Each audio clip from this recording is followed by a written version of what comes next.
Hello, everyone. I am Judah Bernard with the Rise Creating Your Voice podcast. I am the wisdom dialoguer and the motivational warrior of the Rise Creating Your Voice. Happy Sunday. We are here with Sunday Jewels on the Rise. How are we today? It is a great day to be here. I'm going to be quite honest with you guys. I was a little under the weather and things, and I'm just glad to be here today and want everybody to come on in because I think some of this is wrong. It said, why is effective communication so powerful to be in? We got a couple of people quick, and then we're gonna bring everybody else on right quick, fast, in a hurry. Come on. It said whole is effective. I want to say, why is effective communication so important? I was trying to type so fast, then when I pushed the button, I done went live. Bless my heart, Lord. How are we today? I'm doing well. How are you? Sunday Jewels on the rise in full effect today. How are we? Oh my gosh. It seems like we've been gone for months. But it's only one Sunday. I am so elated to be here talking about why why is effective communication so important. And go ahead and introduce yourself. I know we got some people waiting in the queue and things like that, so we want to definitely get them in too as well. All right. I'm LaRhonda. Hey, LaRhonda. And I'm the owner and CEO of Jules Mentoring LLC. And I am also, I have my own podcast called Dinner and Dialogue, but that's with a co-host. But I'm getting ready to launch my own personal podcast called Love is LaRhonda, where I am taking a journey to understand and grasp the authentic definition of love for me. Now that's special. That should be bedroom talk. Nah. But anyway, I am going on a journey starting in September, and it's called Love is LaRhonda, and I'm gonna be posting my journey on YouTube. So yeah. That I'm excited, but I know that it's going to be an emotional journey. But I also know by me taking that journey, it's going to allow me to receive the things that God has for me. And it's time for me to receive what He has for me. You got to step out on faith. I see so many great things for you, but I'm not here to prophesy over your life. But guess what? Yeah, the last 2 days been crazy emotional. Because I already see the vision, and I'm happy that you finally saw it. Amen. Hallelujah. Thank you, God. I push forward. What? So Yeah. I bet you need just some inspiration because I think, and let me be honest with the people that are on here. Sometimes y'all think we get on here vicariously and it's so much easy work to do. I don't think you guys understand the prep time, the actual cleansing of your own body and soul and mind to deliver such messages to an audience. And the hard part about it is what Lord and I do is not scripted. At all. This is how we talk, even when we talk offline. Right. We go into a whole conversation and we be throwing the what and what ifs at each other, and that's what communication could be, so you can get a better understanding of what a person is offering, what a person is trying to deliver you. And also, it can become overwhelming if you're not interested in the subject. Right. See, most people don't understand that. And I get a lot of this, and I don't want to talk about myself, but people that listen to my podcast say that I holler a lot. I want people to understand that I'm not hollering. When I get excited, my voice elevates. That's the passion in what I'm talking about. Yeah. So learning to pull back on the hollering part and be more consistent with a tone and level that's consistent and doesn't sound like I'm preaching at you, as they said. I talk real fast when I get excited. Yeah. So and thank people for giving me that feedback. Most people said my conversation is real, too real for them. Because they're not ready. Some people told me they had to turn it off because it felt like I was pointing right at them. Yeah, they're not ready. It's what you call conviction. Yeah. So I'm gonna tell you this: if you don't think that later on you're gonna understand and realize it way on down the line, but these podcasts are archived, so you can go back and listen to them, so you can be a better person, and that's what we want. Go ahead, like, share, and subscribe. And it says, why is effective communication important? Hey, miss you guys too, Candace. Miss you. I'm trying. Hey, Candace. Hey, Candace. We've been going and going and going. I do want to make an announcement. I will be off the whole month of November, y'all. Special things are going on in November, and I need time off to prepare myself for me during that time. So the whole month of November will not be any shows, but you can go to the archives because we're going to be recording some vegan, healthy lifestyles, some juicing and things like that you can watch during the November times and stuff, so that you won't just be sitting at home alone and not wanting to see me. Or you can go to YouTube and watch my Love is LaRhonda episodes, because I'm going to try to put one on. Please go see Love and LaRhonda. Are you kicking off before? Oh, somebody said add me in. I'm starting in September, so I will be going. Amen. So you can go to YouTube, and I'm not going to ask you to subscribe. But if you want to, you want to. If you don't, I know that whatever God gonna do, He gonna do. And so I'll be on starting in September. Hopefully once a week I'll post a video on Love is LaRhonda. So the month of November, where me and Judah is not here, I will still be working.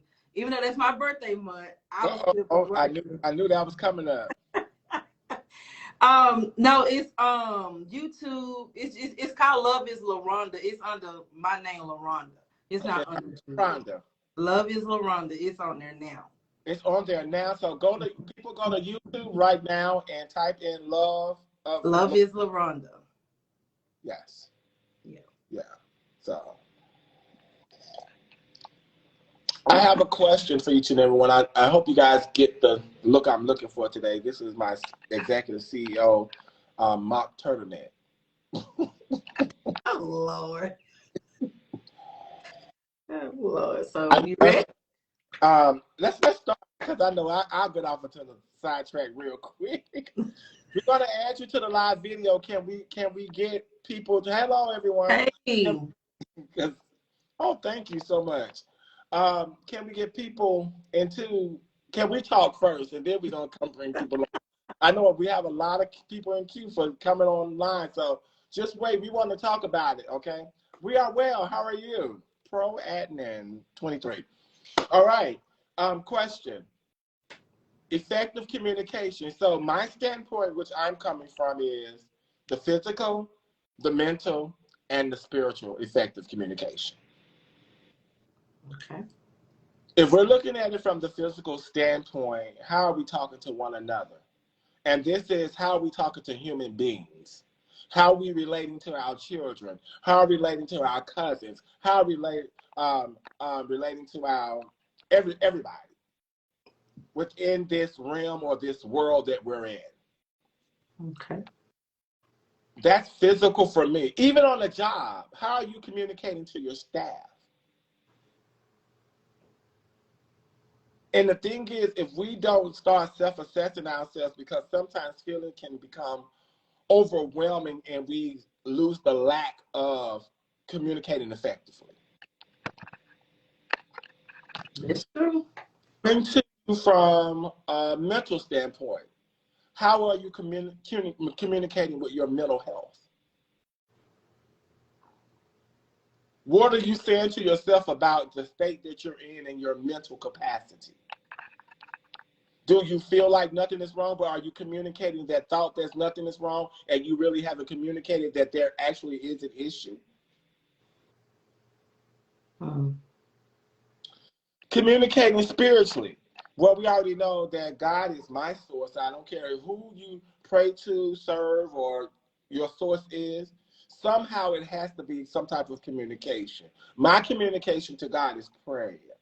My communication to God is fasting. My communication, God, is to reading his word. That's effective communication because he is the source. And once you reach out and ask for your desires and the things of your heart, but you can't go in with a broken heart and a hoarded past hurt and past feelings and past this and past that and think everything is going to come to you readily. Right. You got to open up your heart. And if your heart got a bunch of clunk in it, you're not going to receive much. You only have room. Yeah, taking a break when you're burnt out and asking God to restore and replenish. That is a good one. But the thing is, we have to understand you have to have that communication with God. Some of us don't even know what that looks like. That's true. So let's understand that. And that's the whole premise of effective communication. Number one is when we go back to the physical, no one can read your mind. And sometimes we communicating in our mind. We're still communicating in our mind, and we have thoughts of what we want people to say about what we're going to talk about. And then when they don't, you become less interested. Mm-hmm. My thing is, what I do to prepare for a conversation, I go in with an open mind. Because guess what? If I'm already directing the conversation to exactly what I want to hear, that's a one-way situation. And this should be two-way. First of all, you should ask somebody if they're interested in the conversation. Most people come in with problems. So guess what? That's not communication. That means they need to communicate with a counselor or a therapist. So we need to know what type of person we need to communicate to as well. That's effective communication. Some things don't need to be told to everybody. So you're going to have to set those boundaries. That's true. So we have to understand what is effective communication. Effective communication is the ability to know who or what or when you need to talk about something and make it intentional and meaningful. We're having too many meaningless conversations. We're doing more meaningless texting than we're doing communicating. Communicating is a natural state of form of conversing and conversating, which involves people moving their mouths and speech is being taught or spoken. Most people don't know that. For those who are hearing impaired, they have sign language, ASL. So we still have to understand that's still a form of communication in order to give a direct message out. So now that we've talked about effective communication, what are we willing to work on as a nation, a world, a tribe? Well, for LaRhonda, communication for me growing up was non-existent. So I didn't know how to communicate because communication was not taught to me. Mm-hmm. So you have to also understand what level of communication are people accustomed to. Mm-hmm. Because if you come from a family that don't talk, then how are you going to know how to talk? Mm-hmm. So you have to be patient with people and willing enough to serve them, to teach them how to communicate. Because I had to learn how to communicate, because just like you said, you have conversations in your head, but when you also have those conversations in your head, you also develop your own answers and your own assumptions to how this conversation is going to go. And so sometimes for out of fear of the unknown, or what a fear of rejection, or whatever the situation is, people don't want to talk because they already feel a certain type of way and they don't want that way to come to pass. So they don't say anything. They just deal with things because they don't know how to communicate it. But then when it doesn't go the way they want to go, then they upset and people like, what's wrong with you? And you like, nothing. What's wrong with you? Nothing. But there is something. So for LaRhonda, had to learn that no matter what the outcome is, I had to release what I was feeling. And I have to learn to say and I had to learn that my feelings was mine, and I couldn't, project that on someone else. Because just because I felt this way, just because I was triggered, does not mean that that person meant for it to come in the way that it came to me. And so I had to learn to say what you said made me feel. Mm-hmm. And then once I learned to do that, then the other person can come in and justify why they said or why they did what they did. And once I learned to start communicating, I learned that things became so much easier for me because the assumptions in my mind was not truly what was going on. So it comes down to the point of, are you willing to help someone communicate? Especially if they've never been taught to effectively communicate. Because to some people, communicating is fighting. To some people, communicating is yelling. To some people, communication is just shutting down. And for a long time, the only way I could communicate was through writing. I couldn't bring it out my mouth. And I had to text and write everything down until I met someone and said, please stop sending me all these books through text messages because I'm not going to read it. Right. And I got offended because I was like, so you're not accepting me for who I am because I communicate through my writing. But now I'm learning it's so much easier because people can take a text how they want to take it. Whatever mood they're in, that's how they want to take it. And so I had to learn sometimes I just need to open up and say what it is going on in my head. For one, it helps me to release it, and I don't hold the bondage and let it hold hostage in me, because when you do that and you don't release it, it can hold like so much resentment and different stuff inside of you, and you're sitting here mad at the world, and you really don't have a reason to be because your feelings are invalid. Not invalid, but like what you're feeling is not true. Right. But it's true to you. Yes. But it's not true to the other person. So you need to find a confidence in yourself to be more open, to be more communicative, because once you learn that, you will learn that relationships will become so much more easier because they'll be able to be reciprocal and you're not just sitting there in a world by yourself thinking that everyone is against you. And excuse me, LaRhonda, I just want people to know that's in queue. We want to have a discussion first, and then we'll bring you on. We will bring you on.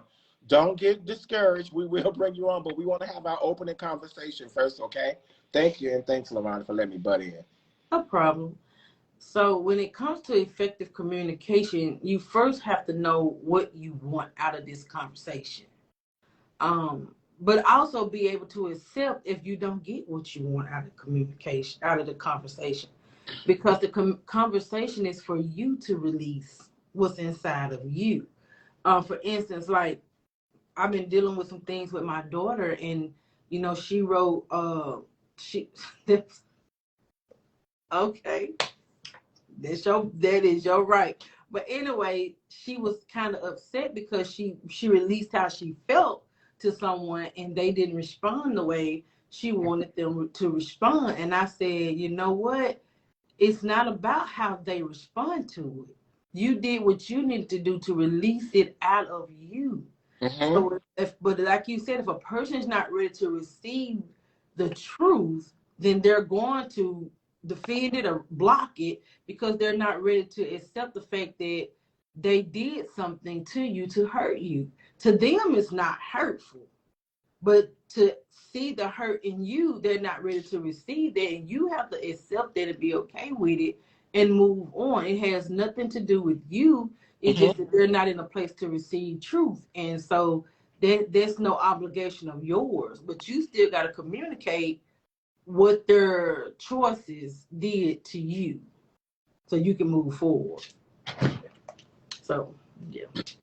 And the one thing in this whole factor is we want people to understand that before you communicate, start doing self-assessment of how you communicate. Mm-hmm. Most people don't even know how to communicate. And like LaRhonda was saying is, you have to find your style. Mm-hmm. Some of us are introverted, some of us are extroverts, some of us are the ambiverts, whatever they call them, and all this other stuff. But at the end of the day, how have you really assessed yourself and how you communicate? Some people have dry communication. Some people have humorous communication. Some people are good at communicating. Some people are not. Some people are drunk communicators. Mm-hmm. But you're gonna have to figure out a way to where you can communicate things in a positive way. You can't Yes. always communicate in anger or rejection or sadness. Yes. You're Then gonna have to it's gonna figure out, let you in. yeah, you're gonna have to figure out what works best for you so you can get it out. Like for instance, sometimes just sitting still for a moment and asking yourself questions. Hey That's going to, guys. Hi, how are you? Hi. So, I'm very nice to meet you. I don't know both of you guys, but I just randomly came here and heard what you were talking about. And I just want to clarify something No, about what? what is your name? Jenny. Okay, and where are you from? I'm from Kurdistan, which is in North Iraq. Okay, okay, great. Go ahead. Yeah, I just want to clarify something. This dear lady was talking about that she said there is so many people that can't express their self in a more comfortable way, you know? Hmm. It's because sometimes people live in some kind of households that are so toxic that this leaves a stain on their mental health that they can't be super natural around other people. I love you So, said that. I love that you said that because that yes. Yes, it affects them mentally. And so they become so desperate, they just go reach for stuff like therapists, reach for smoking, reach for alcohol, even like reach for bad friends, just so they can like, they're so desperate, they just want to get out of there, get out of that toxic zone, get out of that, all that bad stuff they're living in. They can't feel like they're humans. They Mhm. feel unworthy. They feel so broken, so devastated, like they aren't worth anything. They always look up. They always look up on their other friends, how their other friends' families are, how their other friends' finances are, how all the other stuff in the world. Like where I live, there are like families that kill. I'm sorry for saying this. There are families so retarded. They even get to the point to kill their children for being free, for being talking how they want, for being like, even having like social media accounts. Even like Mm. they can't express themselves because they're always in threat. They're always in like in threat in the most safest place in the whole world is your home. They feel not safe in there. So Mm. all they do is trying to reach the point, the exit point. Yes. It's like, I'm gonna do anything just to get out of here. No matter the cost, no matter how bad it is, no matter how much it's gonna cost my mental health, my life, my freedom. I totally agree. I totally agree. And we do have those toxic environments where your family is so toxic that sometimes you don't Yeah, have a voice. of course You have to do they they exactly what they teach you, I'm sorry, they teach you abuse. So you just like you're okay with it in every person. mm, It doesn't matter. Like they will accept they will accept abuse from anyone just because they are so like full of it. Yeah. And I'm sorry for interrupting you. No, you're fine. You're fine, Jenny. We need to know this because basically we want changes in the world, not just where we Yeah. are. We need to And can I change say the world. something? Yes, go ahead. The Arabian countries and they're like the countries that are like not so modern, like Afghanistan, Iraq, Syria, these places that are not fully mentally grown. They have like this old fashioned. Yes. Killing there, you can be free. You're totally acquitted when you kill someone. Mm. Just because you simplify it by saying that you killed it because I'm sorry for saying that she was a bitch and we don't accept it in our family. She does this. Sometimes for rejecting a marriage, she gets killed. She's Oh. only 13. She's only 13. They forced her to get married to her cousin, to their, I don't know, relative, anyone. If they don't make her marry her, it's a shame on the family. They kill her just because she didn't get married to him. Oh. They call that shame. And when they don't get caught out of it, like they're totally free. And when they get caught, they totally get acquitted in the court just because in there they call it like washing off your shame. Mm. They totally get acquitted for like raping, for killing. So how could that 13-year-old girl have to say no when she will get killed for it? I She yeah. can't say no. She will get killed. So when you talk about like being who you are, having your self-esteem, in like 80% of the world, that's like impossible because you're risking your life upon it. And so we have to address that, and that's one thing that we're coming on here for. Yeah, of course. Not just to have this style of communication, but understanding across the world how we need to really communicate. Because for that 13-year-old, whatever may have happened, our prayers go out to the family and everybody that's mourning the loss of her. But at the end of the day, we still have that barrier in different areas, in different pockets of the world, in different nations, in different cultures. And what we're trying to do is break that barrier where we won't have this information that we can't, that it's abusing us because we use our voice. Of course. We need those 13-year-olds. We need those people that are doing it to come forward and let us know. These, Look, there is a these, problem here. of course, these stories have to make a change on the world. But Yes. some people make it inspirations for them to become worse.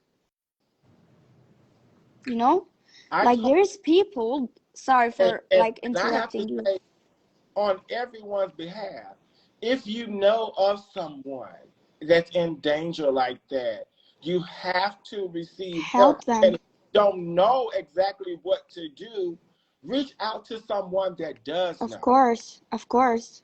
But sometimes in instances, we're caught up because we don't want to be caught up in the whole ramification of we get the same thing that she got. Of I course. totally agree with that, but then again, where's our democracy?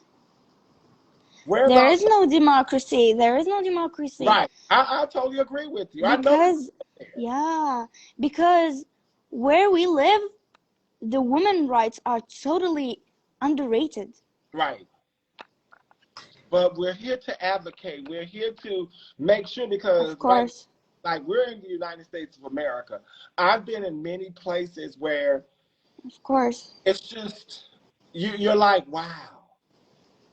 I know. And then You're like hating yourself for being a human when you see some kind of yeah, gross stuff happening. You say like, I'm a human, you're a human. How can you do that and I cannot? yeah. And we're all humans and we should act accordingly to being humans. We are supposed to be one kind, one community, one everything together. I think what has happened is people have come together with their minds and their money and their principalities and the rulers of different properties and things like that. And now I want to govern and rule what happens. That's not the way it's supposed to work. Of course. We're all supposed to work together as a community. But we like to thank you, Jen, for coming on. Our prayers Thank out. you too. I don't know if that was a friend of yours too as well, as you continue to grow too as well. And we want you to be an advocate in Iraq. I actually want to say my story. Okay, go ahead. I'm 16 and I'm married. You know why? Mm-hmm. Just so I can like rescue myself from the toxic, the gross, abusive place I was in. Mm. I just want So, Jenny. yeah, I know that everywhere around the world has different cultures. I do understand that. And I yeah. understand that there's times in lives where we go through things that we just don't understand. And we Mm-hmm. want to question why are we in this, and why did you do this to me, or whatever the situation may be. And even though you come from that type of toxic environment, doesn't mean that that type of environment has to dwell and live within you. Look, I'm gonna explain it better. When I was born, my biological mother just dumped me. She didn't want me at all. She didn't even see me when I was born. She didn't even want to look at me. So in the hospital, when they were like telling me that she didn't even like accept to breastfeed me at that point, and she just threw me like I was trash or something. So same thing for my biological father. He did the same. So I grew up with my grandparents, and so where I live, it's like so down and down from the culture you're living in, because it's like full of like social social what's it called, barriers and social shames, and like if you do that you're a bitch, and you if you do that you're not like, just be like other people, be like normal people, act normal, why are you like that, why are you like this. And I just wanted to get out of that abuse, and what I'm telling you isn't even 1%. So feeling so unworthy, feeling like even trash would have been treated better than I was treated, because a mother that you just came down from her womb. Sorry if my English is like terrible. No, A you're fine. mother, a mother that I just dropped off from her womb in the hospital. She didn't even want to see me. She didn't even see me. So she just threw me out for money. He just like sold me out. So I grew up in those bad conditions. And when I was like 12, I met like my husband, Hmm? but he wasn't my husband then. So I was 12 and we met and we fell in love. But we didn't spoke for like 2 years. And after that, we were like together for 2 years. And then we got married. And I was like, just take me out of here. Just like take me out of here. And finally, like it's been a month that I'm married, and I finally feel like I'm a human. Mm. So now My that you're in a mental, space, Jenny, so now that you're in a space that you can feel that way, what are some yeah. things that you want for your life, despite what you've been through? Because you have been through a lot of trauma, but where do you see yourself going from this now that you see yourself out of the situation? What do you want for you? Because regardless of what you came from, it's up to you what you be from this moment forward. So you have to make I some was at choices first, for you. yeah, of course, thank you. At first, I was like, why, what is wrong with me?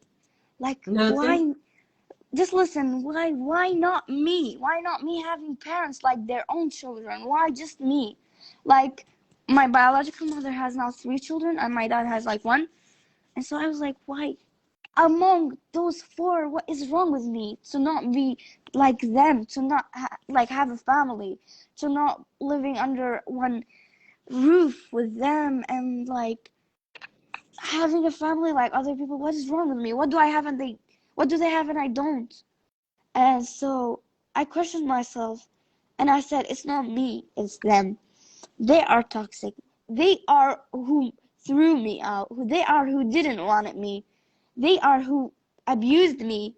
Like I was 1 day old. I was 1 day old, and they just threw me out like trash. And for what reason? For what? For marrying again? Because women here, if they have a child, they're like so hardly marrying again, because men don't want them, because they have a other child from another man. But if they leave them baby with someone else, they could get married again. Like, I have been living in such a bad culture. If I speak to you about it, you could be like vomiting from how disgusting it is. And the one thing we want to emphasize is definitely is that regardless of what's going on, that there's still purpose in life. Mm-hmm. I left them. Actually, I left them for life. I don't even remember to have them one day. Right now, I have another family, and I'm very happy about it. Right. And we want you to continue your happy, but also reach back to those who need you to as well. I know we have some other people on, but we thank you for your story and our prayer. Thank you. Okay? Thank you. Bye. Bye. I know they're all the way from North Iran. And we It have was to a lot. understand that this should be a community era. This should be across the nation. It should be across the world. These principalities and rulers need to get together and be able to perform. They do everything else through who and other arenas where they make bombs and different things like that. Why can't we build a community of love? Mm. When they start this COVID, who came all about, which is the World Health Organization. Why can't they build a culture of love? That's true. But how can you build something on something you really don't know?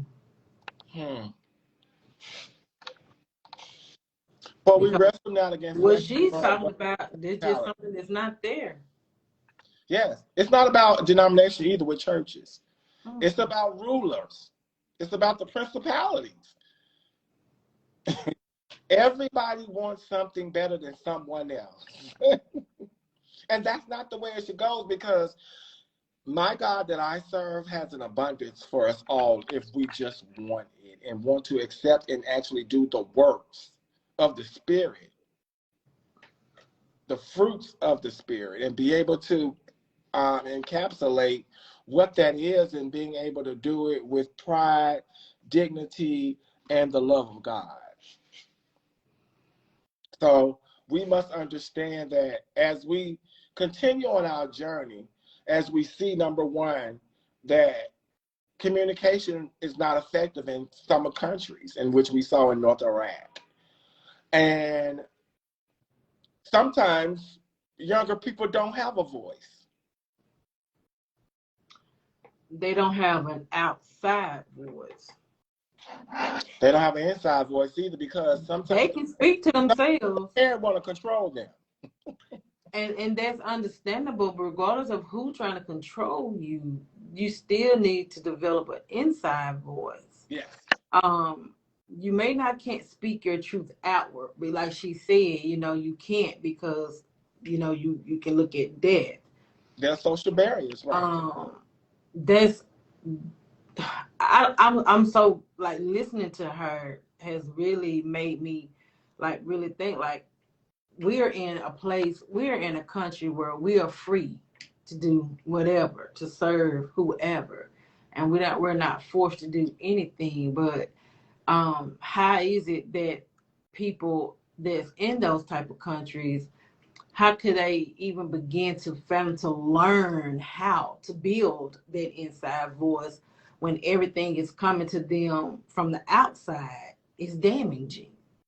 So I'm amazed at even her being able to share that, because there is something in her somewhere that's speaking to even give her to knowledge to even communicate what she just communicated, because you can tell that whatever's in her is not the evil or the damaging things that has been placed inside her. So there is some type of inside voice that she has. But if she doesn't learn to continue to feed that spiritual inside voice, then she could end up the very way she doesn't want to become, because she's going to have to figure out how to continue to speak positive over all her negative. Because regardless of where she's at, God is everywhere. Right. But I want He to, has ways to bring her out to do great things. but I want to commend her for being vulnerable to it. Man, yes. Um, Like, because she just risked her life. yes. But the to thing speak is, out. sometimes, what is it? And when enough is enough. And some people don't understand that. Where you're sitting there and you're so balled up into the toxic family relationships. Like she said, the young girl had to get married to her cousin because she didn't get married. Things happened to her. Enough is enough. And I think she came to that boiling point of enough is enough, and I have to get out of all this toxicity. How we take that in our own lives? Yeah, that was a lot. How we that in our own lives? Yeah. How are we taking a part of it and making sure that we're reaching the masses on what we're doing here on this platform to make sure that even those that don't have a role of communication, that they're able to communicate on this platform. We thank you, Jenny, for that heartfelt testimony, that heartfelt things that sometimes we as Americans don't know. But now we can broadcast this so it can be available for those who are still hurting. For those who are in North Iraq or either of these third world countries where they don't have a voice and they can at least listen to some things to help them overcome like you did. So, Jenny, we applaud your effort. Yeah. We still got some room on. We're talking about is effective communication. Why is it important? It's so important as the young lady Jenny came on board and she spoke with us about her situations and her issues and what she's dealing with now. Mm-hmm. But she's sounding out. Now she feels like a human. How can we dehumane our people? Our own people, as we all on this earth are humans. How do we dehumane them? Where we make them feel so belittled and not worth of anything. That's going back to my journey, really understanding what love is. I mean, love is different from everybody according to how it was given in their environments. Mm-hmm. And so, but you have to get to a place where you got to figure that thing out for yourself. Oh, yes. Regardless of where you come from, you have to figure out what love is for you.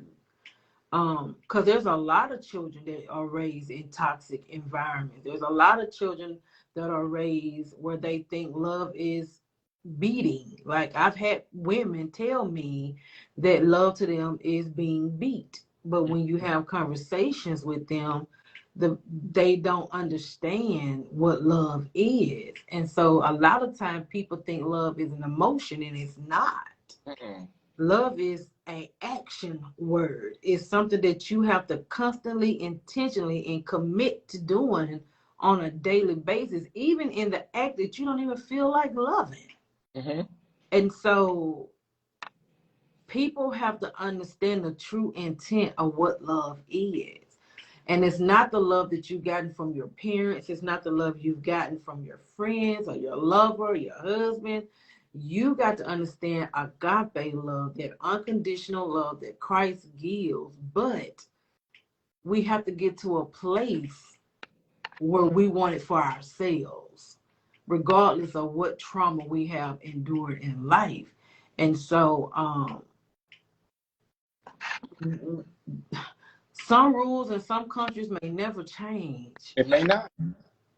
But But then there are areas there's a lot. of freedom somewhere. And Yeah. some have to find that freedom if it's just in an open field and you holler. Because the thing about it, there's some people who like living in evil. They're just point blank period. You know, they just like living in it. But love conquers all. Love covers a multitude of sin. And you know, they think they love it. I say that, but love covers all. You know, and love. It's yeah. We really need to understand the concept of what agape love is. Oh, thank you. Yes, Jenny, Kim, we appreciate this live. Yes, we appreciate it from hands down. And we want more people to come on our live because we try to give positive affirmations to people without hope. Right. To those people that need to have a voice. And that's why we have the Sunday Jewels on the Rise, so we can have this conversation. See, people have comments and things to say, but the thing is having the openness of your heart. And that's what you poured to us, was the openness of your heart. So we're thankful for that. We're so thankful. But as a community and as a nation, as a world, we need to come together. What does that look like? Who are you reaching out to? Who are you reaching out to? On a daily basis. I've seen people go through abuse, and I thank God for me being there for them to listen and help them. But we're in a generation where people are not into serving anymore at all. We're in a generation where people think that it's all about self and what I can get from me and how I get my bag and how I. And so we have to get to a place to where we understand that service is what's needed. And even if it means taking you out of your comfort zone. Yes. Not saying to overwhelm yourself, not saying for you to overcapacitate yourself or anything in that manner, but to say that you do things intentionally in love and with the heart of service. And so in order to do that, you have to know what's your heart posture, like where is your heart? And so we're just in a generation where people just don't want to serve because serving costs them something. And they're not in a place to where they're willing to pay the cost to serve nobody else because I need to serve me. And so until people come out of that mindset, I think we're going to be stuck for a while. Well, what I know is this. The number one thing is the reason why the Rise Creating Your Voice is to get these hard conversations talked about. So many hearts are closed because of trauma and pain. To open it up costs. You have to understand, if we've overcome it, how are we living to give to other people to help them overcome? And that's one thing that I shine up on, being that through the Heal Tour as well, which we talk about health, education, awareness of life.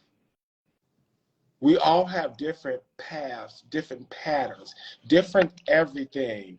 But just like Jenny's story, if it just helped one person, then Jenny's living is not in vain. No. I think what we still have to understand is service has to be given to yourself too as well. Yes. Because I wasn't all put together. And I'm still not. But what we have to understand is sometimes we got to clean up our own mess, but we're too busy trying to clean up and watering other people. And then when we die or we do something different or go into this depressive stage and anxiety, nobody's there watering us. Yes, everybody has a scar, but sometimes showing your scars. Look, I got more scars. I got battle wounds. I don't have scars. I got battle wounds. But showing your battle wounds and scars, it helps heal the next person. Yes. Because people are not looking for church anymore. So where are we sharing our stories? Where are we sharing them? A lot of people not. That part. because they feel like there's no purpose in their stories, but that's just not true. Yes. The one thing is we have to understand, just like Jenny was brave enough to come on here, we need more people to come on here and share your story. Yeah. We have great topics in which we have conversation about. And we want the genuineness and the truth and the realness of it. Because the thing is, if we don't know, we don't know. And I was just about to say that never in my 43 years of life had I ever imagined that something like that was going on in this world. I have heard, I've heard stories, but to actually hear her story, just like, wow, wow. And one thing that I do on a daily basis, not on a daily basis, but sometimes I say this. For a homeless person, I said, I want to be able to listen to you. Mm-hmm. I said, because I feel that you have not had that opportunity for somebody to hear your side of the story. When I was investigative social worker, when, complaints come in, like I told you, I think I said this on the podcast before, I'll tear up the whole complaint process in front of your face and said, you have a clean slate board to work with. Let me know your story. Because somebody already told us. Somebody already said that and accused and alleged you of something that could be true, but I don't know it's true. Why can't I hear your side where I don't have to be limited to what they said? Right. And then I ask them and give them the opportunity to put forth the effort and, well, if you know what's going on, how are you fixing it? Or what's your mode of where I need to come in and not be so intravenous in your life, but you're fixing your own life? In my 5 years of investigative social work, I've had to take one child. Baby, I had to take that. Let me tell you, I had to take one child. Ooh, I took plenty. My 5 years, one child. Because so many times, and trust me, in that field, going out with other social workers that was not as passionate as I was, I got maced. I got, wow. And I was the social worker. Oh, wow. Because they instantly think that I'm part of the problem. Because I'm African American. And I'm a. So we must understand the value of knowing your rights. That's true. We have to understand the value of what is freedom to you. We have to understand, and you have to understand from a perspective of knowing when enough is enough. Many times we look at it, and I've been a person more so on the outside looking in, and I can empathize with her because I've known people who have had arranged marriages.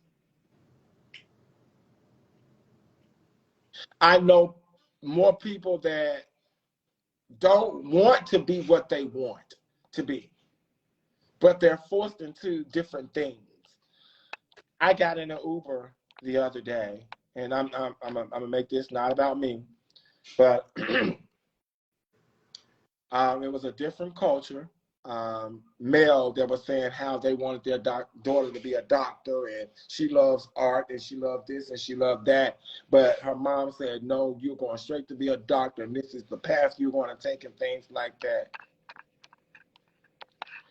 That girl became disgusted with her parents, as I heard him say in the Uber as he was driving me around.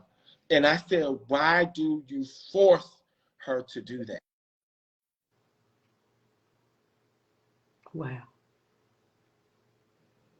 I said, listen to what I said. Well, she's young and she don't know what she wants. I said, man, let me be honest with you.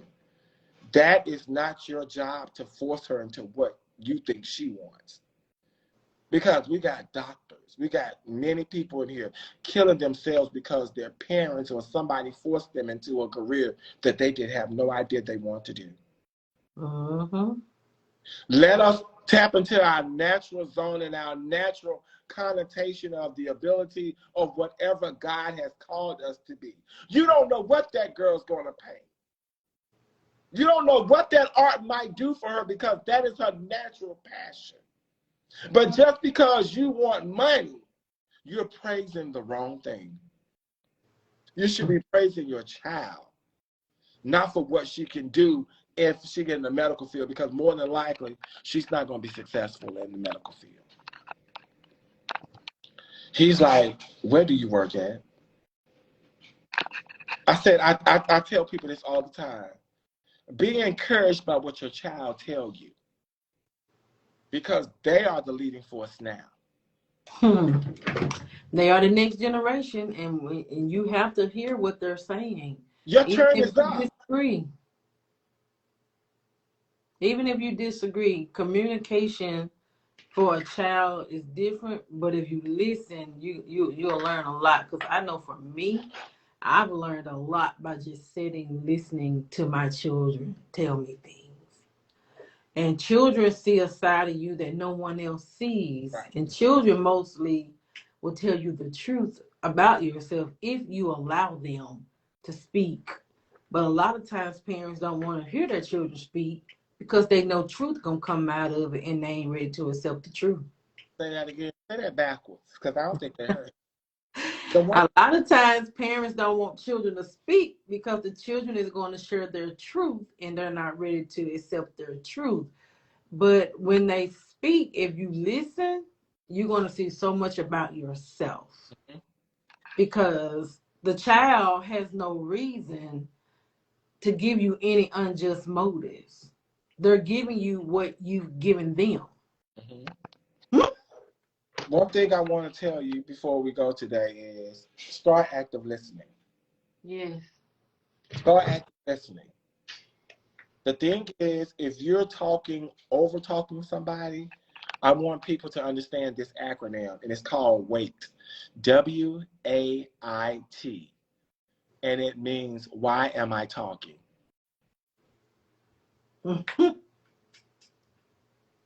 A lot of us just talk because that's what we want to do, and we like hearing ourselves. And it has become a rhythmic vibration in our mind that we're sounding okay. Some of y'all just talk junk. And this season, I only want meaningful conversations. That's the only way we can get along. Yeah.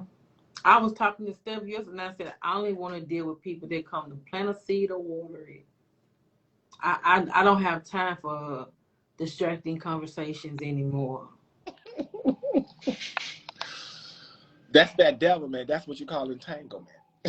I don't have time for meaningless conversations where you just calling to vent all your stuff out, but you have no intentions of healing or wanting to be healed.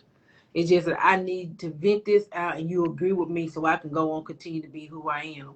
No, I'm not doing it no more. So if it ain't about healing or planting a seed or watering a seed, please don't call me.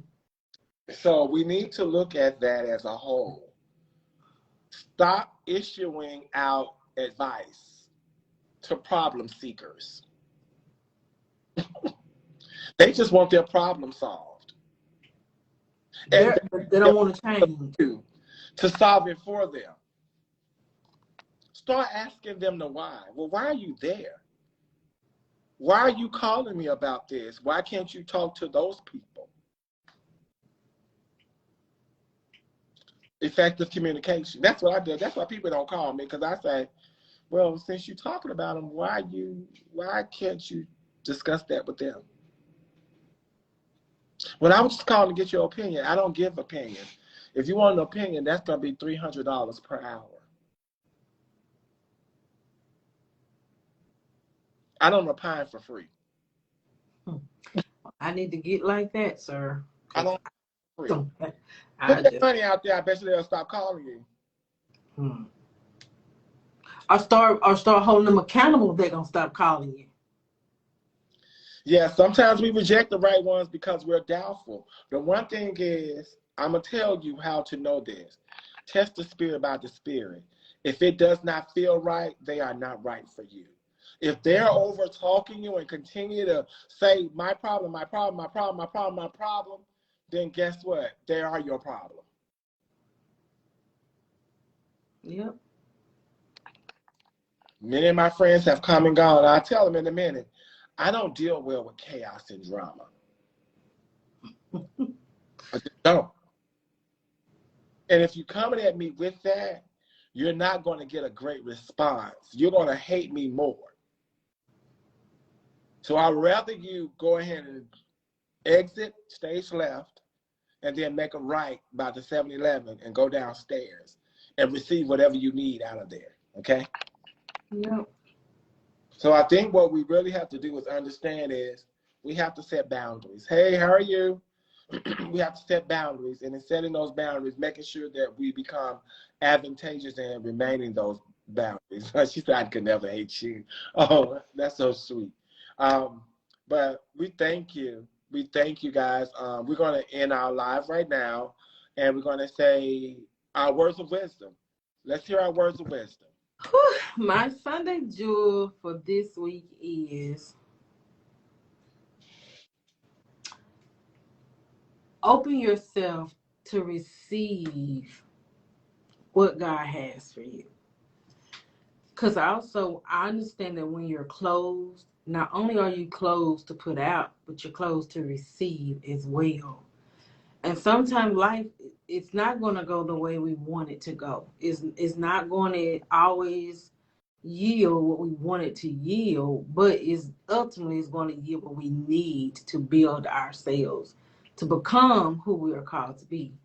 So learn to just be open. But open but guarded. Because the Bible tells us to guard our hearts with all diligence, for out of it flows the issues of life. And so you have to get to a place to where you open, but you're guarded because you have the power to say access granted or access denied. And so no matter what circumstance you come from, he's still God for you if you want him to be. And lastly, again, I will be doing a journey of discovering the definition of authentic love for LaRhonda. And I will be on YouTube called Love is LaRhonda starting in September, hopefully every week, recording my journey to what I learned along the way to receiving the love that God has specifically for me. So if y'all want to tune in and watch that, I will be on YouTube. Love is LaRhonda. So just look me up. My wisdom starts with individuality and understanding who you are first and foremost. Sometimes we Thank don't you, Jimmy.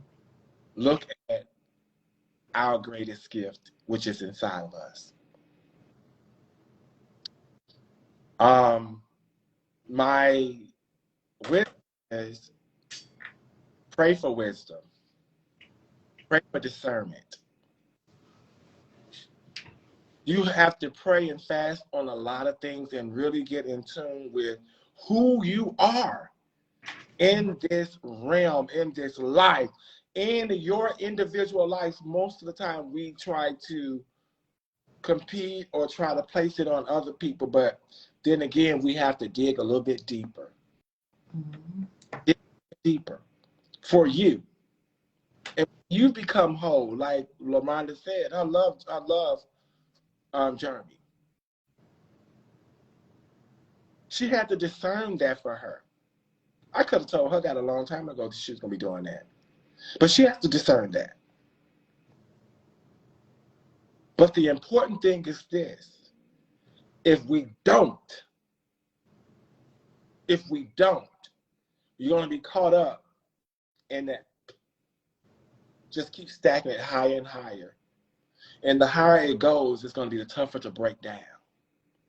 Mm-hmm. So like I tell people, start at surface level stuff that you know that you can assess and get better at. We don't all do everything right. There is no right or wrong. There is what you and God discuss as far as your individual self, what you need to do. Man's laws are man's laws. God's laws are God's laws. Mm-hmm. It's right here in front of my face every time. This is important, people. But at the end of the day, we all have different denominations, different churches, different religions and all that. You still have to see God for yourself. That's true. See him for yourself. There is no preacher that can put me in heaven or hell. Mm-hmm. There is no man or woman that can put me in heaven or hell. This is what matters, this soul. Well, that heart, baby. This heart. Mm-hmm. We have to become more heartful, more thankful. Yeah. We got to stop the fighting. We're all humans. I don't see black, white, orange, purple, blue color, all that. I see humans. In the Bible, it's talked about we are humankind. The race was not even mentioned in the Bible. And you are in control of your own heart posture. So. You're in control of your whole heart posture and your heart position. Yep. So if your position of your heart want to be turned upside down, that's all you. If your posture, you want to be laid side with arteries clogged up and stuff, that's about you. Yep.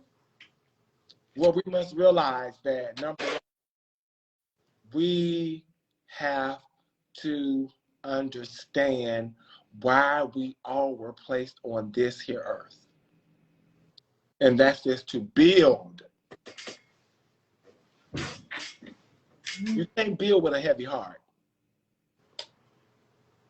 You can't build with hate. You can't build with jealousy. So that's my wise. And as we do every Tuesday, we have our Podbean Live app, which is we go on Podbean Live, and that is www.therise.live. And you can just go and listen to the Podbean apps, and that's the archives too as well. Sunday Jewels on the Rise, just getting bigger and better every day. We thank everyone for joining today. Our supporters, we celebrated our 2nd year in September. We're just thankful for our supporters. We're thankful for our supporters. We're thankful for our supporters, those at Jules Mentoring LLC. We thank them for being a part of this. And we want Sunday Jewels on the Rise where people are able to tell their story. That's why we have these open dialogue conversations. Yep.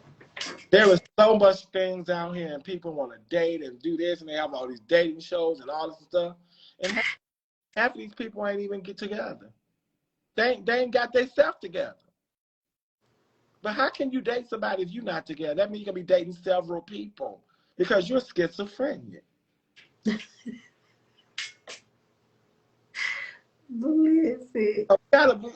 serious.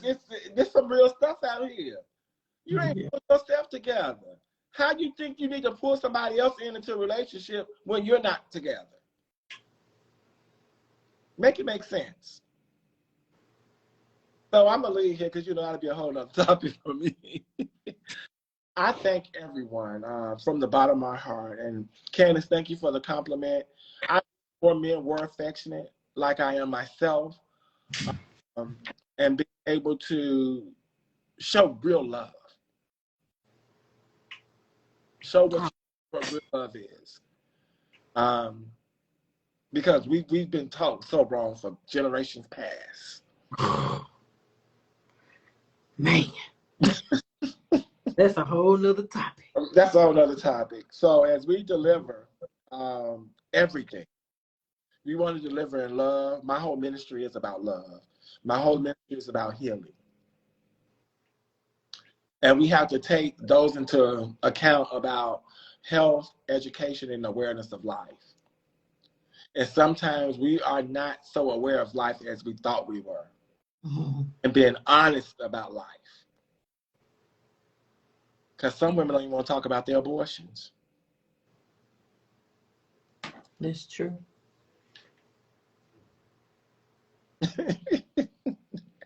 I know. So we want to just be thankful to us being genuine. And God is looking for true worshipers that worship him in spirit and in truth.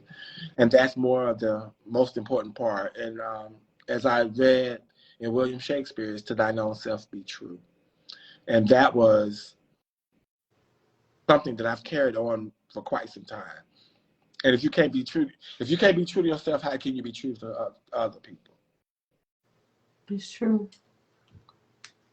So as we leave here, tell a friend, tell a foe, tell your spouse.